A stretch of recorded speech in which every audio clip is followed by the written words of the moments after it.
Me llamo Rubén Molina y tengo 32 años. Hace apenas 3 días, estaba sentado en el despacho de un abogado en el centro de Toledo, justo donde las calles se vuelven tan estrechas que parece que los edificios se inclinan para contarse secretos. Leí una sola hoja de papel y me eché a reír con tantas ganas que el letrado soltó su bolígrafo, se ajustó las gafas y me preguntó, con una mezcla de desconcierto y cortesía profesional, si necesitaba un vaso de agua. Mis padres no me habían dirigido la palabra en 2 años. Ni una tarjeta de cumpleaños, ni un solo mensaje de texto por Navidad, ni siquiera un frío hola a través de terceros. El silencio en mi familia siempre fue un muro de carga, algo que sostenía la estructura de nuestra casa sin que nadie se atreviera a tocarlo.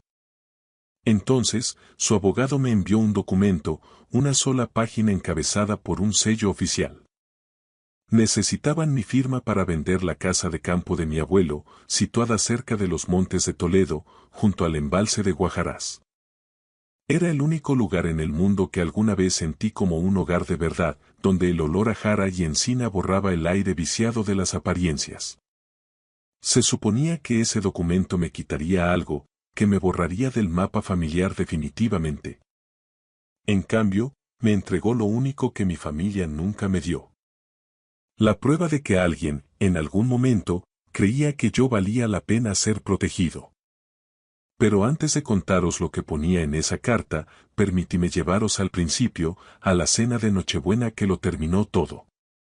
Me crié a las afueras de Toledo, en uno de esos pueblos donde el repicar de las campanas marca el ritmo de la vida, donde todo el mundo saludaba a todo el mundo por la calle y donde tus asuntos nunca eran realmente tuyos, sino propiedad de la comunidad.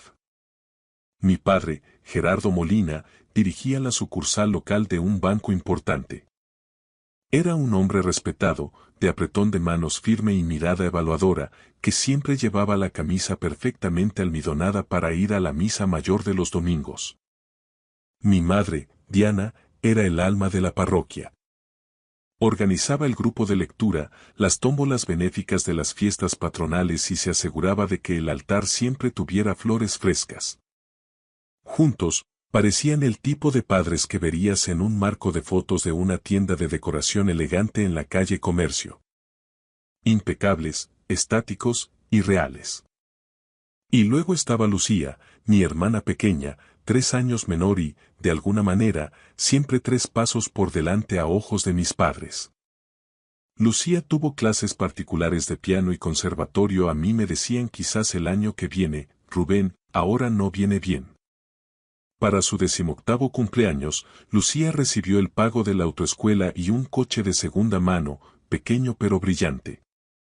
A mí me dieron un abono de transporte para el autobús interurbano y la sugerencia, casi una orden, de que buscara algún trabajo a tiempo parcial si quería tener algo de dinero en el bolsillo. Lucía se quedó con el dormitorio más grande de la planta de arriba porque necesitaba espacio para sus partituras y sus estudios. Mi habitación, en cambio, compartía pared con el cuarto de la colada. Aprendí a estudiar y a dormir con el estruendo del centrifugado de la lavadora, una banda sonora que me recordaba constantemente mi lugar en la jerarquía doméstica. No cuento esto para dar lástima. Lo cuento porque es la base de todo. Mis padres nunca me pegaron. Nunca me gritaron de forma descontrolada. Simplemente me asignaban recursos y afecto de forma distinta, como si yo fuera una partida presupuestaria secundaria que podían recortar sin consecuencias para cuadrar el balance de felicidad de mi hermana. Mi padre tenía una frase que usaba siempre que yo intentaba sacar el tema durante la cena. Soltaba el tenedor con un clic metálico contra el plato de porcelana, me miraba como si yo estuviera siendo profundamente egoísta y decía: Lucía necesita más apoyo, es más sensible. Tú eres el fuerte, Rubén. Eso es lo que siempre me ha gustado de ti. Durante mucho tiempo le creí. Llevé esa supuesta fortaleza como una medalla invisible en el pecho. Trabajé turnos dobles en una cafetería de la plaza mientras terminaba el instituto para pagarme mis propios libros y mis salidas. Me llevó años entender que, en el vocabulario de mi padre, fuerte no significaba admirable. significaba de bajo mantenimiento. Significaba que yo era el hijo que no causaba problemas, el que no se quejaría, el que no valía la pena el esfuerzo de ser atendido. Fui el primero de mi familia en graduarme en la universidad. Saqué mi título en económicas en el campus de la fábrica de armas, mientras trabajaba 25 horas a la semana en una gestoría del polígono. 4 años de estudio sin ayuda de nadie, sin que mis padres avalaran mis préstamos de estudios. Solo yo, mis apuntes y un despertador programado a las 5:15 cada mañana para poder con todo. Mis padres prometieron que vendrían a la graduación. Mi madre incluso pasó semanas eligiendo el vestido adecuado para la ocasión, asegurándose de que fuera lo suficientemente elegante para las fotos. Mi padre preguntó 3 veces a qué hora abrían el aparcamiento del campus para no tener que caminar demasiado. Reservé 4 asientos con meses de antelación. 2 para ellos, uno para mi hermana y otro para mi abuelo, Paco Molina, la única persona que nunca me hizo sentir como un estorbo o un mueble más en la casa. La mañana de la graduación, mi teléfono sonó a las 7. Me extrañó la hora, pero contesté esperanzado. «¿Ha surgido algo de última hora, hijo?», dijo mi padre con esa voz de oficina que usaba para dar malas noticias a los clientes. «Tu hermana se muda hoy por fin a su piso de alquiler y necesita que la ayudemos con el traslado y los muebles de IKEA. No podemos dejarla sola con todo eso, ya sabes cómo es». Me quedé de pie en mi pequeña habitación, sosteniendo la camisa blanca recién planchada y los zapatos que había comprado de oferta en las rebajas. Podía oír a mi madre de fondo, a través del teléfono, preguntándole a gritos a Gerardo dónde estaba la cinta de embalar. «Es solo una ceremonia, Rubén», gritó ella desde lejos, sin siquiera acercarse al auricular. «Ya tienes el título, que es lo importante. Disfruta de tu día». Caminé por aquel escenario solo, con el corazón apretado.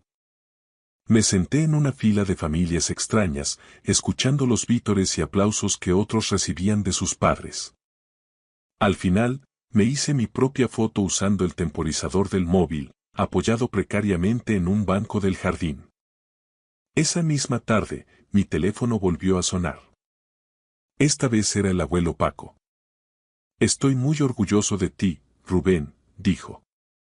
Su voz sonaba ronca, cargada de esa emoción contenida de los hombres de campo que no saben cómo expresar el cariño. «Tú vales mucho más de lo que ellos alcanzan a ver. Y no te preocupes, hijo, ya me he encargado de ello». En ese momento no supe a qué se refería con aquellas últimas palabras. Pensé que hablaba de una tarjeta de felicitación que llegaría por correo o de algún pequeño cheque escondido en un sobre. No entendería el verdadero alcance de lo que el abuelo Paco quiso decir aquel día hasta 7 años después, frente a aquel abogado en Toledo, cuando la risa me brotó del pecho como un acto de justicia poética. Conocí a Elena Rivas cuando yo tenía 26 años. Estaba revisando la instalación eléctrica del edificio de oficinas en el polígono industrial de Toledo donde yo acababa de empezar como Constable Jr. La oí antes de verla, tarareando con una alegría contagiosa mientras trazaba una línea de conductos detrás de las placas del falso techo. Era algo de Sabina desafinado, sí, pero cantado con una entrega que te hacía detenerte a escuchar. Elena era electricista autónoma y se movía con una seguridad envidiable. Tenía su propia furgoneta, una Citroën Berlingo de segunda mano con su nombre rotulado en letras azules en el lateral. Trabajaba jornadas de 14 horas, de esas que te dejan la espalda molida. Tenía las manos curtidas por el cableado y las botas de seguridad desgastadas por el uso, y recuerdo que me trajo flores de una gasolinera en nuestra tercera cita porque, según dijo, la floristería de la plaza ya había cerrado y no quería aparecer en mi puerta con las manos vacías. Nos casamos cuando yo tenía 28 años en una ceremonia civil pequeña y discreta en el juzgado. Mi abuelo Paco había fallecido 3 años antes y todavía sentía aquel vacío punzante cada vez que pasaba algo bueno y no podía llamarlo para contárselo. Mis padres vinieron a la boda, pero su presencia fue breve y protocolaria, como si estuvieran cumpliendo con un compromiso social molesto. En una comida familiar la semana siguiente, mi padre se sentó a la cabecera de la mesa con aire de juez.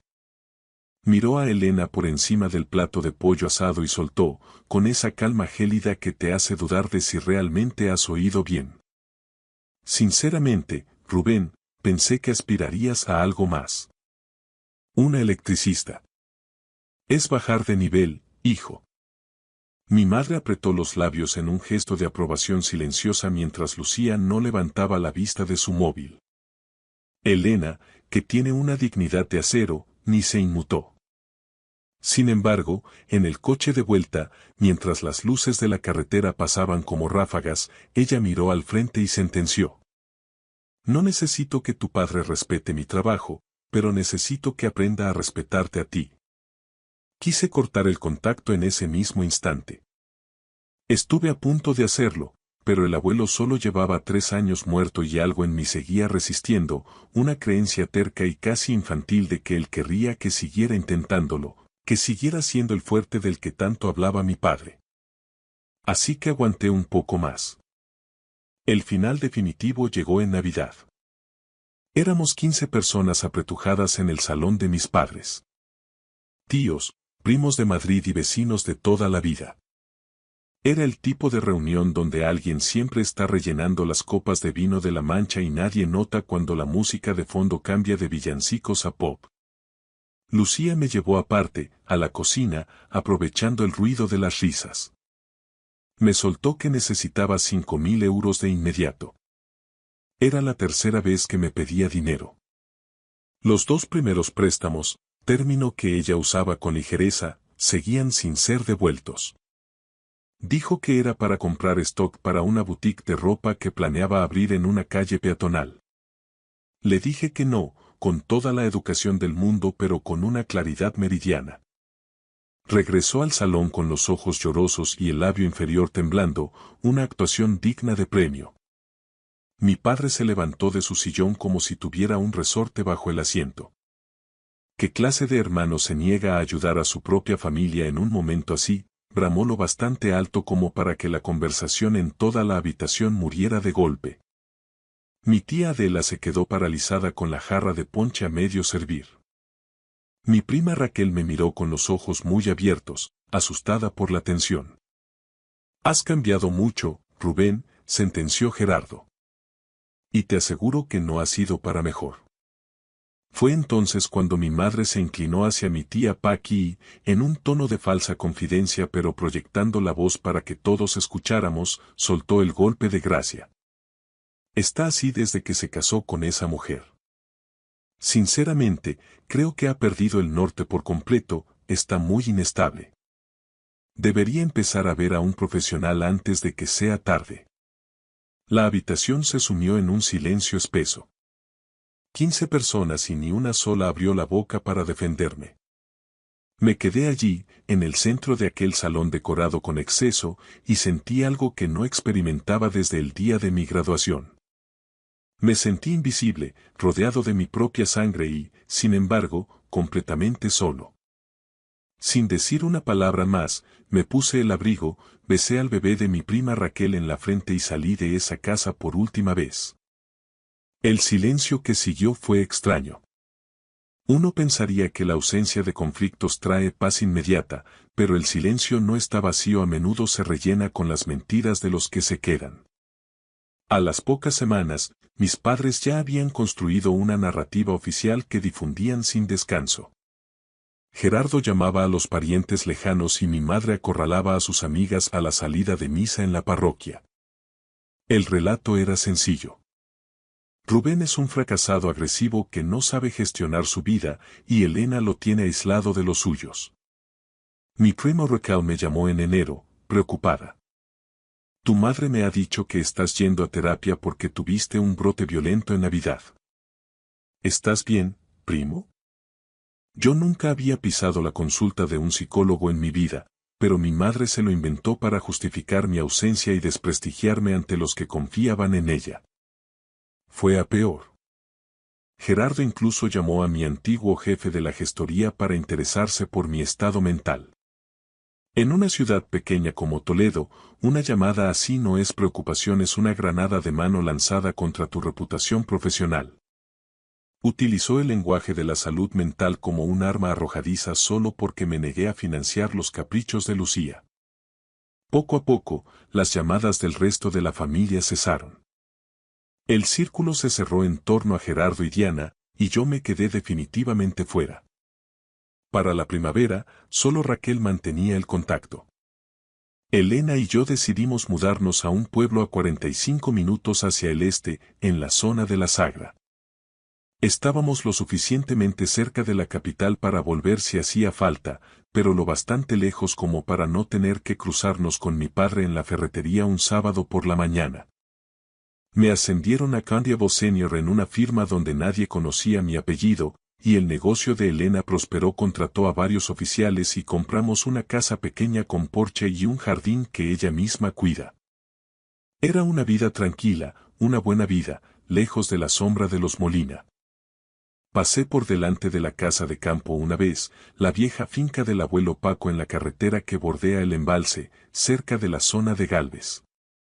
El pequeño pantalán de madera donde pescábamos empezaba a inclinarse hacia el agua, vencido por los años. La pintura de las maderas se había vuelto de un gris ceniza, descascarillada por el sol implacable de Castilla. Aminoré la marcha, el motor de mi coche era lo único que rompía el silencio del campo, pero no me detuve. Dolía demasiado. Todo en esa casa respiraba su presencia. El olor a leña de encina, el chirrido de la verja de hierro, la forma en que siempre me esperaba con un vaso de leche fría y unas migas los viernes cuando me recogía del instituto. 2 años pasaron en un suspiro de distancia y silencio. Entonces, un martes de marzo, llegó un sobrecertificado con el remite de un bufete de abogados que no conocía, con sede en la calle Altagracia. Estaba dirigido específicamente a mí. Rubén Molina. El sobre reposó en la encimera de mi cocina 2 días enteros antes de que me atreviera a rasgarlo. 2 años de vacío absoluto y, de repente, una notificación legal. Lo abrí un jueves por la mañana, mientras Elena ya estaba fuera atendiendo un aviso por un apagón en un pueblo cercano. La carta la firmaba un tal S.R. Lozano. Decía que mi padre, Gerardo Molina, estaba iniciando los trámites para la venta de la finca registral número 14, la casa del abuelo, y que, como heredero legitimario en el testamento de Francisco Molina, se me solicitaba que firmara una escritura de renuncia y ratificación, renunciando a cualquier reclamación o derecho sobre dicha propiedad para facilitar la inscripción en el registro de la propiedad. Había una línea punteada para mi firma, un plazo de 30 días y un número de teléfono de contacto. La leí 3 veces, sintiendo como el frío me subía por la espalda. 2 años sin una felicitación de Navidad, sin un ¿cómo estás, hijo? Y la primera vez que mi familia contactaba conmigo era a través de un abogado para pedirme que les entregara, negro sobre blanco, lo último que me quedaba del abuelo Paco. Miré hacia el estante de madera que Elena había instalado sobre la encimera. Allí estaba la vieja caja de aparejos de pesca del abuelo. Madera de Sabina, con sus iniciales grabadas a fuego en la tapa. Dentro de esa caja, oculta bajo los anzuelos y los plomos, había un sobre amarillento que yo había conservado durante 7 años. Lo encontré mientras recogía sus camisas tras el entierro. Para Rubén, cuando llegue el momento de la verdad, ponía por fuera con su letra apretada y segura. Nunca lo había abierto. Siempre pensé que sería una carta de despedida, algo sentimental que me rompería el corazón de nuevo.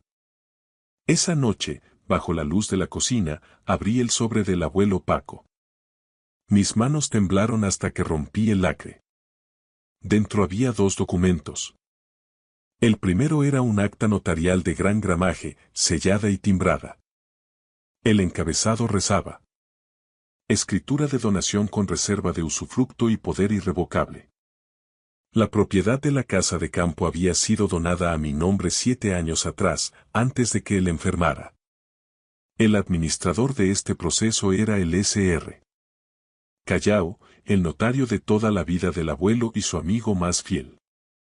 Yo figuraba como el único y absoluto propietario desde entonces, aunque el abuelo se había reservado el uso de la casa hasta su muerte. La segunda pieza era una hoja de cuaderno cuadriculado, doblada con esmero.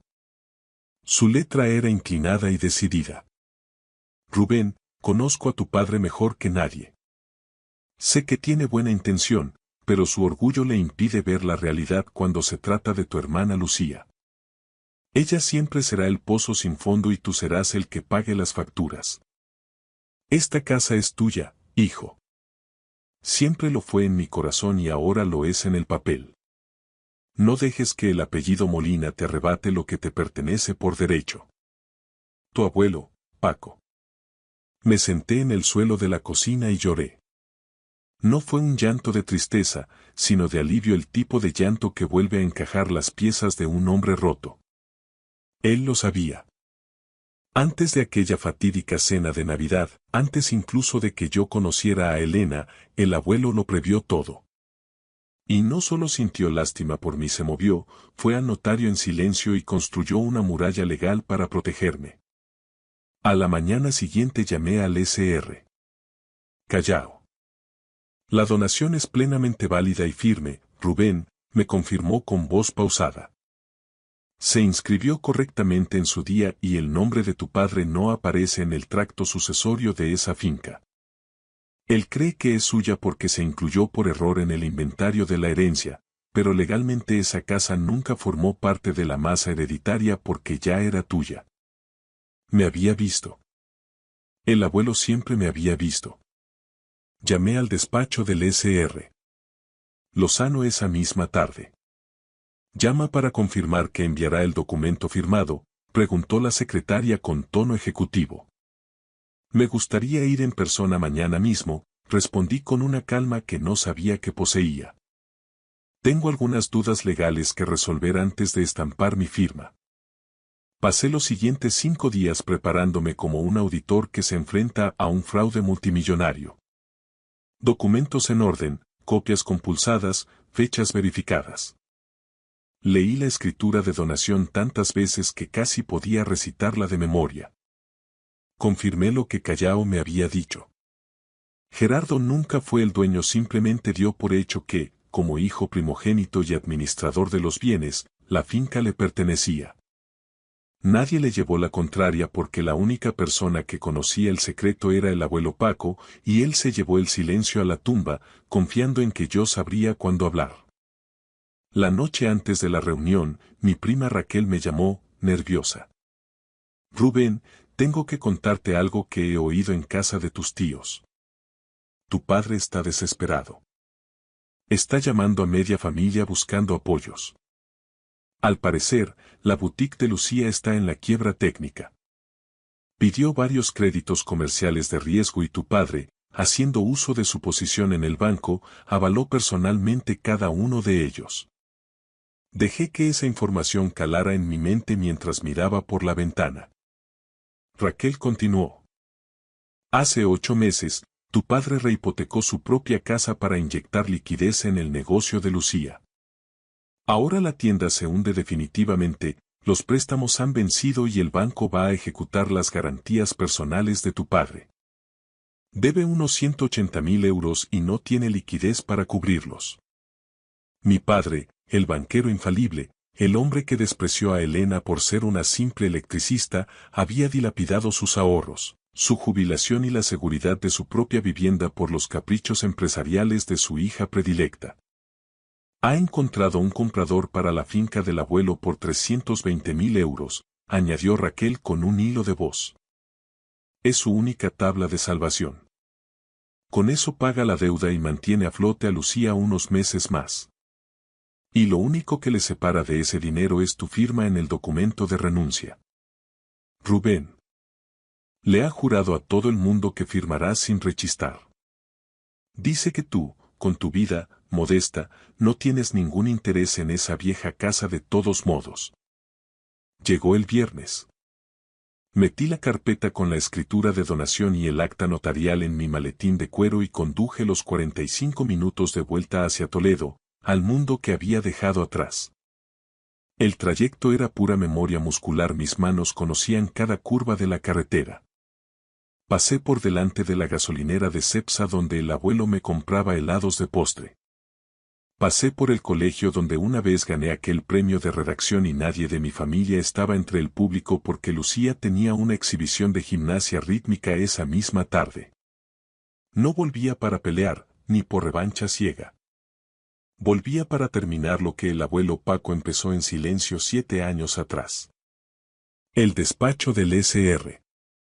Lozano estaba en la segunda planta de un edificio señorial de piedra, cerca de la puerta de bisagra. La recepcionista me miró de arriba abajo, evaluando mi ropa de trabajo, cuando di mi nombre. Tome asiento, por favor. El S.R. Lozano le recibirá en un momento. Tenía ese tono de cortesía ensayada, la voz de alguien que ya ha escuchado una versión sesgada de tu historia y ha decidido, sin conocerte, quién es el villano de la película. A las 10 en punto, Lozano me hizo pasar a una sala de juntas de techos altos. Y allí, sentado al fondo de la mesa de caoba, con una camisa de gemelos impecable y las manos entrelazadas, estaba mi padre. Gerardo levantó la vista, manteniendo esa máscara de autoridad que tanto le gustaba. Hola, Rubén. Su voz era tranquila, calculadamente suave. El registro de un padre dolido pero conciliador. Me detuve a 2 pasos de la puerta y miré fijamente al abogado. Me dijeron que esta reunión era estrictamente entre su bufete y yo. El S.R. Molina insistió en estar presente para agilizar los trámites. Pensé que su presencia podría facilitar un entendimiento familiar, se justificó Lozano. Me senté frente a mi padre, sintiendo el peso del aire. Él se inclinó hacia adelante y esbozó una media sonrisa. Siéntate, hijo. Hagamos esto rápido, sé que tienes tus cosas y no quiero quitarte tiempo. Tengo el tiempo que haga falta, respondí, manteniendo el contacto visual. Mira, dijo él, ladeando la cabeza con ese aire de superioridad que siempre me hacía sentir pequeño. Sé que las cosas han sido tensas, pero esto no se trata de nosotros ni de lo que pasó en Navidad. Se trata de la finca. Tu abuelo Paco habría querido que hiciéramos lo correcto para la familia. Usó el nombre del abuelo. Estaba sentado frente a mí, después de 2 años de vacío, y se atrevía a invocar el nombre de la única persona que de verdad me quiso para intentar manipularme y quitarme mi sitio. La casa de campo lleva años cerrada, acumulando polvo y gastos, continuó él, entrando en su modo de director de sucursal bancaria. Tengo un comprador en firme, un empresario de Madrid, por 320.000 euros. El proyecto de tu hermana necesita una inyección de capital urgente, un préstamo puente, y esta venta soluciona el problema de raíz de forma limpia. El abogado Lozano deslizó entonces un documento por la mesa. Escritura de renuncia de derechos hereditarios y ratificación de venta en negrita. No me has preguntado cómo estoy, ni cómo me va la vida, dije con voz plana, rompiendo su discurso. Gerardo parpadeó, desconcertado por la salida de guión. ¿Qué? En 2 años, este es el primer contacto y llega a través de un bufete de abogados. No llamaste por mi cumpleaños, no escribiste un mensaje cuando Elena estuvo enferma. Enviaste a un profesional con un contrato. Hemos estado intentando localizarte por varias vías, soltó él con una mentira rápida. Mi número de teléfono es el mismo desde hace 10 años, papá. Gerardo ignoró el comentario con un gesto de la mano. Rubén, no estoy aquí para remover el pasado ni para reproches sentimentales. Estoy aquí para gestionar un patrimonio familiar. Eso es todo. No lo compliques más de lo necesario. El mismo hombre que me llamó inestable delante de 15 personas. El mismo que no fue a mi graduación por llevarle unos muebles a Lucía. El mismo que despreció a mi mujer. No lo compliques, decía. Me eché hacia atrás en la silla, sintiendo una extraña libertad. Antes de firmar nada, me gustaría entender por qué se me ocultó la intención de venta hasta recibir esta notificación. Gerardo miró al abogado como si éste fuera un testigo de mi supuesta terquedad. Ya te lo he dicho, ha sido imposible contactar contigo. Te cerraste en banda con toda la familia hace 2 años, sin dar una sola explicación lógica. Sin explicación, repetí. Ha estado pasando por una etapa personal complicada, intervino mi padre, bajando el tono como si hablara de un enfermo. Su mujer. Bueno, sabemos que ha sido muy posesiva y controladora. Nos preocupa mucho el entorno en el que vive Rubén ahora. Sentí que el pulso se me aceleraba, pero no por miedo, sino por la precisión quirúrgica de su falsedad. 2 años después, el guión de Rubén está loco y su mujer es mala no había cambiado ni una coma. Miré a mi padre y le pregunté. ¿Has terminado de hablar de mi vida? En ese preciso instante, su móvil vibró sobre la mesa. Miró la pantalla y levantó un dedo pidiendo silencio. Un segundo, es importante, dijo y contestó. No puso en manos libres, pero en el silencio sepulcral de la sala se oyó perfectamente la voz de Lucía, aguda y al borde del histerismo. ¿Ya ha firmado el tonto de mi hermano? Papá, necesito el ingreso para el lunes sin falta. El dueño del local dice que si no pago los atrasos, cambia la cerradura y se queda con el género. Gerardo tapó el micrófono con la mano, visiblemente tenso. Lo estoy gestionando ahora mismo. Dame 1 hora.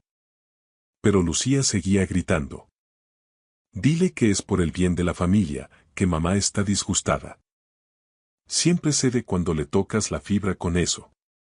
Esas palabras cayeron en el centro de la mesa de juntas como un cristal estallando contra el suelo. Gerardo colgó, con el cuello encendido de una rabia sorda. Siempre cede cuando dices eso, repetí en un susurro cargado de ironía. Gerardo dejó el móvil boca abajo con un golpe seco. Está bajo mucha presión, Rubén. No te tomes sus palabras de forma literal. No me las tomo de ninguna forma, dije. Solo tomo nota de la realidad. Mi padre se levantó bruscamente. La silla chirrió contra el suelo de madera. Rubén, he tenido mucha paciencia contigo hoy. Firma el papel de una vez. Esa casa de campo no significa nada para ti, tú ni siquiera vas por allí. Tienes razón en una cosa, respondí mientras abría mi maletín. No significa nada para ti más que dinero para tapar los agujeros de Lucía. Pero para mí es otra cosa. Gerardo agitó la mano con desprecio. No empieces con sentimentalismos ahora. ¿Sabes cuál es tu gran error, Gerardo? Que eres un soberbio, sentencié yo. Tu mujer tenía razón. Esto se acaba hoy. Pero no como vosotros pensáis. Si no firmo esto, dijiste que me llevarías ante un juez, ¿verdad? Que un magistrado me obligaría a renunciar. Miré al abogado Lozano.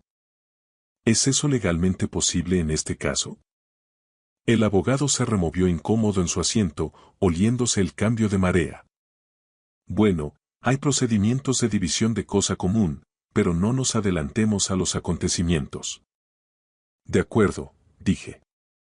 Ambos se quedaron expectantes. Saqué el acta notarial y la puse sobre la mesa. El documento se deslizó por la superficie pulida con un siseo casi eléctrico. Gerardo bajó la vista. El encabezado era imposible de ignorar, con el sello del Consejo General del Notariado. Escritura de donación con reserva de usufructo y poder irrevocable. Esto es una escritura de donación en vida, dije con firmeza. Elevada a público hace 7 años por Francisco Molina. Me nombra a mí, Rubén Molina, como propietario único y absoluto de la finca. El abuelo se aseguró de que el trámite quedara blindado ante notario mucho antes de fallecer. El silencio que siguió fue denso, pesado como el plomo. Mi padre ni siquiera se atrevía a tocar los papeles. Sus ojos saltaban del documento a mi cara y volvían al papel, como si las letras pudieran cambiar si las miraba con suficiente intensidad. El abogado Lozano, sin embargo, agarró la escritura inmediatamente. Se quitó las gafas, se frotó el puente de la nariz y leyó las cláusulas con rapidez profesional. Dejó el papel con un cuidado extremo, como si fuera una bomba a punto de detonar. Miró a mi padre con una expresión que yo ya conocía de mis auditorías. La cara de alguien que acaba de descubrir que el suelo bajo sus pies ha dejado de existir. Lozano miró a Gerardo. S.R. Molina, dijo, y la formalidad de su voz era ahora gélida. ¿Usted no tenía conocimiento de que su padre había donado esta propiedad en vida a su nieto? La boca de Gerardo se abrió y se cerró sin emitir sonido. Eso es imposible. La finca figuraba en el inventario del testamento. Yo la he estado administrando como parte de mi herencia. Según este documento, que es anterior y está debidamente inscrito, continuó Lozano, la propiedad salió del patrimonio de su padre mucho antes del fallecimiento. La casa de campo nunca formó parte de la masa hereditaria que usted recibió. Usted no puede vender lo que legalmente nunca le perteneció. Gerardo me miró. Su rostro, antes rosado por la soberbia, tenía ahora el color del yeso viejo. ¿De dónde has sacado esto? ¿Cómo has podido ocultarme algo así? Me lo dio el abuelo Paco, respondí con una serenidad que me nacía del alma. Él nunca, la voz de mi padre se quebró por primera vez en 30 años. Él no me habría puenteado de esta manera. Yo soy su hijo. Lo miré fijamente a los ojos, sin rastro de odio, solo con una claridad absoluta. No te puenteó, papá. Simplemente protegió a su nieto de lo que sabía que vendría. Hay una diferencia muy grande entre traicionar y proteger. El abuelo sabía que, tarde o temprano, intentarías venderme por una boutique de ropa. Y decidió que esta vez, el fuerte no iba a ser el que se quedara sin nada. Gracias por escuchar mi historia hasta el final. Si resonó contigo, dale like, escribe en los comentarios qué fue lo que más te tocó y no olvides decir de dónde eres. Suscríbete al canal, vienen muchas más historias.